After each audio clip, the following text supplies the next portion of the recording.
Halo semua, selamat datang kembali di channelnya Zenisika Official Stories. Kalian bisa baca juga karyaku di Wattpad dan KBM Up Zenisika. Selamat membaca. Terima kasih. Jangan lupa tekan tombol subscribe dan loncengnya. Like, comment, and share. Tinggalkan komentar kalian, komentar yang baik ya, karena kebaikan akan kembali menjadi kebaikan dan keburukan akan kembali menjadi keburukan. Terima kasih. Selamat membaca. Part 44. Ketika Saira dan Ratu Samah berada di Inap Restu, lucunya tingkah Ratu.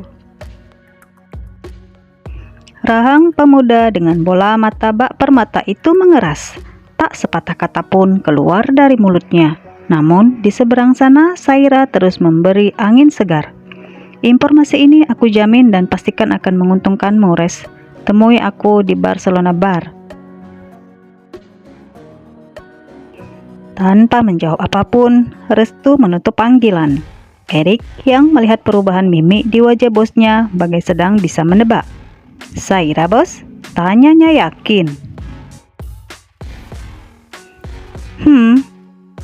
Erik terkekeh kosong. "Ayolah, bos. Bos Cukup, Erik. Dia tidak akan memberi informasi yang sesungguhnya. Mana mungkin dia mau mencelakai kakaknya sendiri." Sang tuan muda berdecis skeptis.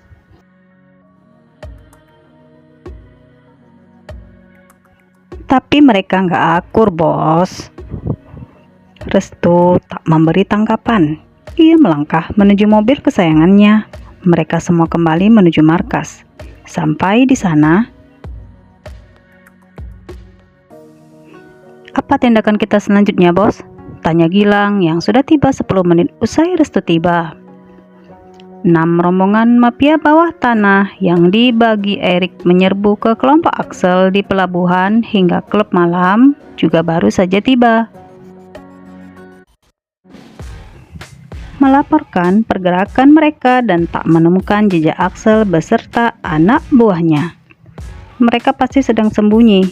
Kita lihat saja sejauh mana mereka mampu lari. Restu menarik seringai miring. "Hubungi petinggi seluruh jalur udara. Laporkan juga ke orang kita di polisi dan tentara untuk melacak keberadaan Axel maupun anak buahnya," ucap Restu santai. "Sudah, bos." Erik yang sudah mengambil tempat di samping Restu mengerling jemawa seraya mengangkat alisnya. Restu tersenyum hebat dan bangga pada tangan kanannya itu. Ya, Erik sudah hafal benar apa yang harus ia lakukan. Apa gunanya Restu Eldrago Osok menyetor tiap bulan ke petinggi kepolisian dan tentara jika mereka tak bisa mengerahkan anggota hanya untuk mendapatkan jejak Axel, bukan? Ucap Erik lagi mengerling mengangkat bahunya remeh. Paling enggak, pelabuhan-pelabuhan akan sepi dari keberadaan mereka untuk jangka waktu ke depan jika memang mereka tak berani menampakkan diri saat ini. Perketat saja penjagaan di pelabuhan-pelabuhan kecil. Jika ada pergerakan baru, segera tindak dan lapor ke sini. Seru Restu pada seluruh anggota mafia bawah tanah di hadapannya. "Siap, bos," jawab mereka kompak. Restu bangkit membuka rompi peluru di tubuhnya. "Bagaimana keadaan kakak ipar, bos?" tanya Erik bersahabat. Hanya ia yang tinggal sementara, yang lainnya kembali berpencar. Dia di villa. "Kau sudah sampaikan pada Esther pesanku tadi pagi, bukan?" "Ya, Hasna yang merawat Oma. Sepertinya Oma kurang senang bersama Hasna. Begitu menurut laporan Esther." "Begitu. Lagi pula Hasna juga pegawai baru di rumah." Netra biru itu menerawang sejenak pada wanita yang tadi malam menghabiskan malam bersamanya. Ratu, ya, gadis itu. Tak disangka di balik karakternya yang tengil, kadang suka ceroboh, gadis itu memiliki daya tarik yang tinggi. "Seluruh jadwal pertemuan hari ini sudah aku alih waktu, bos. Kemarin Hartini kembali memohon untuk bisa bertemu dengan Anda." Suara Erik lagi. Tak ada waktu lagi meladeni orang macam mereka, Erik." Hartini mengirim pesan lewat fax juga nomor kantor untuk meminta maaf. Erik mengulum senyum jenaka. Sudah bisa kuduga isinya apa. Hahaha, Erik tergelak. Ya, minta maaf. Anak saya mengurat hilap, salah duga. Mohon keringanan hukuman dengan membantu mencabut tuntutan. Bullshit. Tak terpengaruh dengan masalah itu, Dada Restu malah tiba-tiba kembali merasa tak nyaman saat otaknya melintaskan ingatan tentang Ratu. Kau urus saja, Erik. Aku nggak mau dengar lagi tentang mereka. Oke, jawab Erik. Aku pergi dulu. Restu beranjak pergi dari sana. Siap. Setelah ini aku juga mau ke kantor grup sebentar untuk menemui manajer kita, ucap Erik santai diikuti anggukan Restu. Pemuda itu keluar dari markas lewat pintu rahasia yang letaknya sama rata di permukaan tanah di bawah hutan pinus perkebunan Kingdom Group. Hutan ini dijaga ketat oleh anggota mafia bawah tanah. Selain luas, letaknya yang jauh dari keramaian membuat tempat ini sulit dijangkau orang. Apalagi sekeliling kebun juga dipagar tinggi dengan tembok yang kokoh. Restu menuju Porsche miliknya dan kembali mengemudi sendiri, tapi diikuti dua ajudannya di mobil lain. Otaknya kembali mengingat Ratu, lantas mendadak suntuk jika saja nanti wanita itu kembali bersikap seperti tadi sebelum mereka berpisah. Mobil Restu memasuki jalanan tebing menuju ke Pila. Tiba-tiba, suara desingan peluru menyerbu dan mengenai ban belakang Restu, berakibat mobil itu pun tergelincir. Shit! Restu mencoba tetap tenang, tapi mobilnya mendadak sulit dikendalikan, kemudian menabrak batu besar di pinggir tebing, dan mobil itu terbalik berkali-kali. Berhenti di sisi pinggir tebing yang lain karena terbentur bebatuan. Woi! Ajudan bernama Rodrigo yang mengiringi Restu di mobil belakang terlonjak keluar dari mobil sambil membalas tembakan ke arah hutan di tebing. Sialnya, sniper yang tadi menembak ban Restu lari, tapi Rodrigo sempat mengenai lengannya. Pria itu ingin mengejar, tapi menyelamatkan Restu adalah yang paling utama sekarang. Bos! Pemuda bertato harimau di lehernya itu cekatan mencoba mengeluarkan bosnya dari mobil dibantu Timo, rekannya. Rodrigo, cepat! Teriak Timo secepat mungkin demi mengeluarkan bos mereka dari sana. Khawatir mobil bisa saja meledak. Rodrigo dan Timo sempat kesusahan, tapi itu tak seberapa saat tahu bahwa bos mereka detik itu berlumuran darah dan tak sadarkan diri. Tuan muda! Dua wanita cantik di kamar inap Restu sedang saling perang tatapan tajam. Saira berdiri di sisi kanan ranjang, sedangkan Ratu berada di sisi kiri. Menurut perhitungan Ratu, sudah 6 jam Restu belum juga sadar.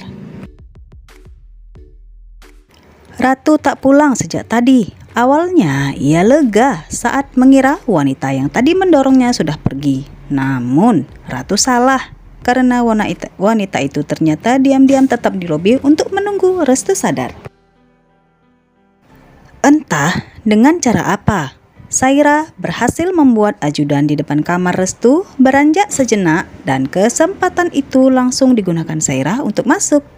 Ratu yang saat itu baru saja keluar dari kamar mandi langsung terhenyak saat menyaksikan ada seorang wanita memeluk Restu di ranjang pasien. "Kamu ngapain di sini?" tanya Ratu melotot, langsung mendekat sambil mengibas dua tangan seolah gadis remaja yang sedang mengambil daerah kekuasaan dan kepemilikan. "Aku Saira, kekasih Restu. Jadi jangan tanya untuk apa aku di sini." Kalimat itu tak digubris Ratu dengan berkata ketus, seolah Saira adalah kutu busuk yang mengganggu. "Tolong menjauh dari ranjang, Restu butuh istirahat sekarang." Mata Ratu langsung awas saat Saira malah melengos hendak kembali memeluk lengan Restu.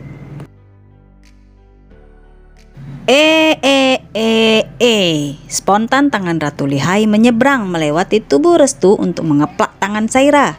"Jangan sembarangan sentuh," diikuti mata yang melotot seram. "Apaan sih kamu?" Saira menggeram protes. "Restu lagi sakit, jangan asal pegang." Mata Ratu masih mendeli. Saira mendesak kasar tanda jengkel.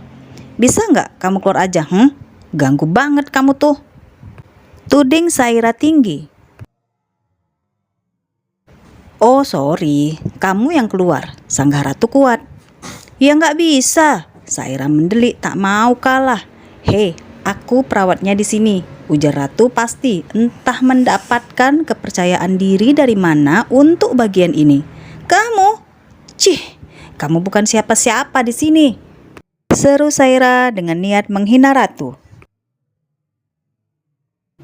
Abai, Carewalker tengir itu hanya melirik tajam dengan kesal. Entah bagaimana, detik-detik keberadaan Saira di sini terasa lama dan dadanya panas seketika. Padahal ia sendiri bingung karena apa. "Oh, kamu belum tahu? Aku perawat pribadi Restu Eldrago Osok." Apa lu? Dagu Ratu terangkat lucu walaupun ia sendiri ingin memperlihatkan kesan congkak. Ya, wanita yang bagi Ratu sombong itu juga harus diberi balasan kesombongan agar tahu tata krama. "Sebelum kamu hadir ke dunia Restu, aku yang sudah lebih dulu ada bersama dia." Sesuatu yang tak Ratu kenal tiba-tiba terasa menusuk tepat di dadanya. "Kamu istrinya?" Tersulut, akhirnya Ratu makin tak mau kalah.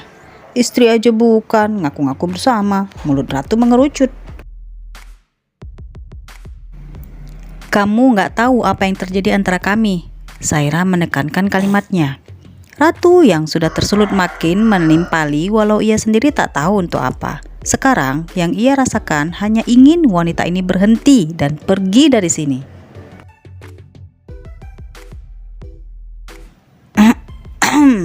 "Maaf ya, yang di sini istri Restu itu saya." Wajah Ratu meringis tak enak tapi juga mengolok. "Terserah apa hubungan kalian dulu, aku nggak peduli. Yang jelas sekarang tinggalkan Restu, dia butuh istirahat. Sana-sana." Saira menggeram. "Perawat lansia belagu, kamu gak tahu siapa aku?" "Nggak mau tahu dan nggak perlu tahu juga. Sorry ya, saya nggak minta Anda memperkenalkan diri," jawab Ratu sedikit emosi. Saira makin dongkol. "Awas saja kau perawat rendahan. Sebentar lagi aku yang akan melakukan ini padamu. Bahkan lebih dari ini. Awas kau," gerutunya dengan gigi bergemeletuk. "Dari bagaimana kamu mengambil tempat saja sudah ketahuan. Sama seperti tulang rusuk kiri yang patut dijaga. Istri itu tempatnya di kiri suami, bukan di situ."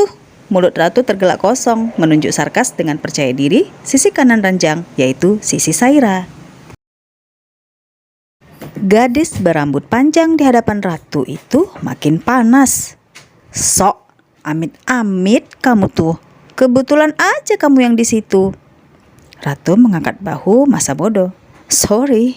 "Ya, cukup cemooh. Mending kamu diam deh," Saira berdeci sarkas. "Kamu yang harus diam," jawab Ratu juga. "Kamu," tuding Saira lagi. "Oke, shut up." Nenek sihir. Suara Ratu diredam di bagian akhir. "Apa kamu bilang?" Oh, rupanya Saira menangkap umpatan Ratu. "Oke, aku butuh Restu istirahat. Jadi please jangan ajak bergaduh di sini. Gak ada waktu. Kalau mau gaduh sama yang lain sana, di luar sana." Saira masih mengumpat hebat. Namun aksinya yang ingin kembali melemparkan kemarahan pada Ratu ditahan oleh Timo yang tiba-tiba datang dan menariknya keluar. Seperginya wanita itu, dada Ratu cukup bergemuruh. Dapat terlihat dari bahunya yang naik turun menahan kesal. Apa benar dia punya hubungan dengan tuan muda? Monolog Ratu lirih dengan mulut mengerucut. Hei, kamu. Kali ini matanya mendelik ke arah Restu yang masih terpejam. Berapa banyak wanita yang kau kencani, ha? Setelah ini akan ada berapa wanita lagi yang datang ke sini mengaku sebagai orang yang punya hubungan spesial dengan kamu. Mata Ratu melotot, bibirnya pun mencebik konyol. Ah, kenapa aku harus masuk dalam yang gelap duniamu? Lalu sekarang, ngapain juga hatiku pakai acara pilu-pilu segala melihat kamu terbaring kaku seperti mumi. Ayo cepat sembuh biar aku gak kepikiran. Biar aku juga gak perlu ketemu wanita-wanita itu. Ngerti ora son? Embusan napas Ratu kembali terhela berat. Gadis itu berdecak diikuti mata memejam dalam. Kesel aku tuh sama kamu. Ratu mendengkus Cinaka. Matanya membulat saat otaknya membetikkan ide. Mumpung pria ini belum sadar, Ratu bisa memanggilnya dengan nama. Res. Oh, Restu. Bangun. Buka mata kamu. Ratu menjeda. Kamu tahu nggak, mata kamu itu sewarna bak permata. Ya ampun, beruntung banget sih kamu. Waktu Tuhan membagikan bagian ini, kamu tuh pasti baris paling depan kan? Aku terlambat datang, makanya ke bagian sisa-sisa. Ocehan Ratu berhenti tapi sebentar. Res. Oh, Restu. Ayo, buka mata kamu. Perawat itu sempat kembali menghela napas berat sambil melempar pandang keluar jendela kaca sebelum akhirnya terlonjak, hampir saja terjengkang saat matanya kembali menoleh pada Restu dan pria itu sedang menatapnya. Bersambung ke part 45. Wah, hampir saja. Restu sadar guys, syukur kemarin Restu tidak bersama Saira. Apa yang akan terjadi detik selanjutnya? Support lagi channel ini ya, doakan kita sehat selalu. Thank you, see you, bye-bye.